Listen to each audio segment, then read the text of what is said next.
Hello दोस्तों, जैसा कि आप लोग जानते हैं कि मेरे चैनल स्टडी लवर्स वर्ल्ड पर हम लोग ब्लैक बुक वोकेबलरी की क्लासेस को कर रहे हैं। हम लोगों ने अपनी पिछली क्लास में 360 तक अपने वोकैब को कंप्लीट कर लिया था। आज हम लोग 361 से 370 तक अपनी वोकैब को पढ़ेंगे। दोस्तों, ब्लैक बुक वोकेबलरी में हम लोग शॉर्ट के माध्यम से इंग्लिश जो स्पेलिंग्स होती हैं जो एग्ज़ाम्स में आती हैं, किसी भी इंग्लिश के एग्ज़ाम में जिसमें इंग्लिश आती है उसको भी पढ़ना है। तो आप उसे भी जाकर देखें। और आपने अगर मेरी पिछली क्लासेस को नहीं देखा है, मेरे चैनल स्टडी लवर्स वर्ल्ड को जाके विज़िट करें। उस पर मैंने ग्रामर की क्लास को पढ़ा रही हूँ।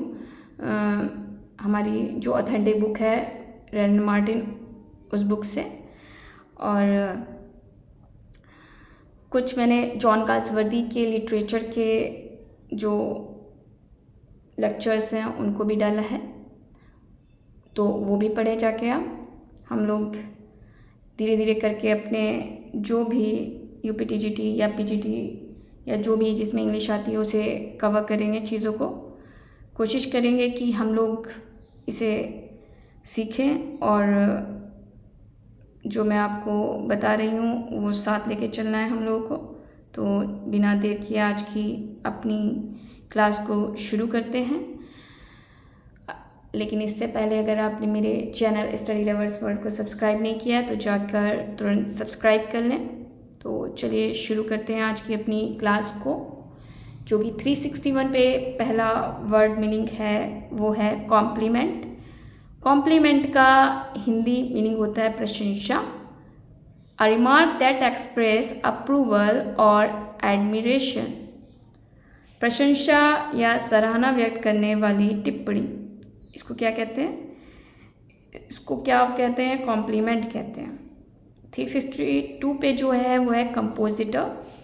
प्रिंट से पहले शब्दों या वाक्यों को व्यवस्थित करना। One who sets type for books, newspapers, etc. पुस्तकों, समाचार पत्रों आदि को छापने के लिए उनकी सामग्री या टाइप तैयार करने वाला व्यक्ति, उसे क्या कहते हैं? उसे कहते हैं कंपोजिटर। अगला वर्ड मीनिंग है हमारा कंपंक्शन। इसका मतलब होता है पश्चाताप। अ फीलिंग ऑफ गिल्ट और मोरल स्क्रपल दैट प्रिवेंट्स और follow the doing of something bad. मतलब जो अपराध बोध या नैतिक संकोच की जो भावना होती है, जो कोई बुरा काम करने से रोकती है या बुरा काम करने के बाद होती है, उसे क्या कहते हैं वन वर्ड में?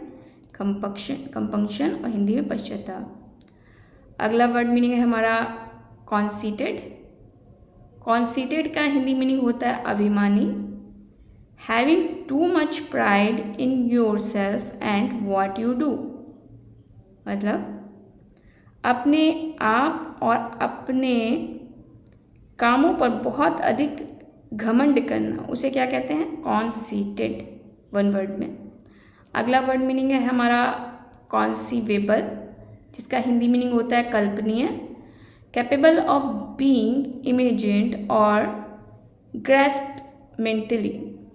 मतलब जिसकी कल्पना की जा सके या जिसे मन में समझा जा सके, उसे वन वर्ड में क्या कहते हैं? कॉन्सीएबल। अगला वर्ड मीनिंग है हमारा कॉन्सेंट्रिक, जिसका हिंदी मीनिंग होता है संकेंद्री। Having a common centre as circles और स्फीयर्स। मतलब जिनका एक ही केंद्र हो, जैसे वृत्त या गोले, उसे क्या कहते हैं? कॉन्सेंट्रिक। अगला वर्ड मीनिंग है हमारा 367 पर कॉन्कुबिनेज। कॉन्कुबिनेज का हिंदी मीनिंग होता है बिना विवाह के साथ रहना। Living together of a man and women without being married to each other. मतलब जो आजकल चला लिविंग रिलेशनशिप, जॉन गाल्सवर्दी जो हमारे यूपीटीजीटी के राइटर हैं, वो भी अपनी वाइफ के साथ शादी से पहले 10 साल तक लिविंग में रहे थे, लिविंग रिलेशनशिप में। और जो जॉन गाल्सवर्दी की वाइफ एडा कूपर थी, वो उनके जॉन गाल्सवर्दी के कज़िन आर्थर गाल्सवर्दी की वाइफ रह चुकी थी। तो ये क्या है, living together of a man and women without being married to each other, बिना विवाह किए किसी पुरुष और स्त्री का पति पत्नी की तरह साथ रहना, उसे क्या कहते हैं, कॉन्क्यूबिनेज। मतलब जॉन गाल्सवर्दी या उनकी वाइफ कॉन्क्यूबिनेज थे।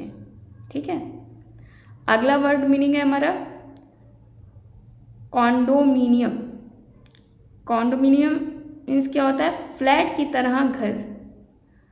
फ्लैट की तरह घर को क्या कहते हैं, उसे कहते हैं कॉन्डोमिनियम। मतलब an apartment building in which each apartment is owned separately by the people living in it but also containing shared areas.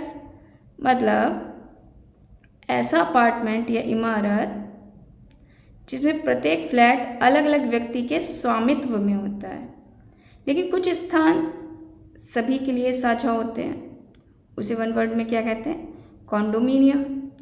अगला वर्ड मीनिंग है हमारा कॉन्डोन। कॉन्डोन का हिंदी मीनिंग होता है माफ़ करना। फॉरगिव और पार्डन सम रॉन्ग डूइंग और एन ऑफेंस, किसी गलत काम या अपराध को क्षमा कर देना, उसे वन वर्ड में क्या कहते हैं, कॉन्डोन। अगला वर्ड मीनिंग है हमारा कॉन्फेक्शनर, मिठाई बेचने वाला। अ कंपनी और पर्सन दैट मेक्स और सेल्स स्वीट्स और चॉकलेट। मतलब मिठाई या चॉकलेट बनाने अथवा बेचने वाला व्यक्ति और कंपनी, उसे क्या कहेंगे, कॉन्फेक्शनर, मिठाई बेचने वाला। ठीक है, तो आज हम लोगों ने अपने ब्लैक बुक वोकैबुलरी में कहाँ तक पढ़े, 361 से